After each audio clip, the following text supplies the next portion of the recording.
এজন্য তওবা যদি তওবার মতো করতে পারেন, চাওয়ার মতো যদি আল্লাহর কাছে চাওয়া যায়, সব গুনাহ মাফ করে দিবে কে?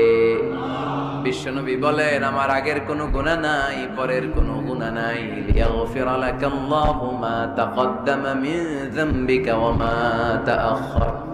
আল্লাহ বললেন, নবী আপনার কোনো গুনাহ নাই, আপনি মাসুম, নিষ্পাপ, নিষ্কলুষ, আপনার কোনো পাপ নাই, গুনাহ নাই, অন্যায় নাই। তারপরে বিশ্বনবী বলেন, ওয়াল্লাহি লা আস্তাগফিরুল্লাহ ওয়া আতুবু ফিল ইয়াউমি আকসার মিন ৭০ মাররা। প্রতিদিন আমি বিশ্বনবী ৭০ বারেরও বেশি আল্লাহর কাছে তওবা করি। কয়বারের বেশি? কোনো গুনাহ আছে? কোনো পাপ আছে? কোনো অন্যায় জীবনে করেছেন? উনি যদি প্রতিদিন করে ৭০ বার, আমাদের করা দরকার কয়বার? হ্যাঁ, ৭০,০০০ বার। আমরা করি কয়বার? কয়বার?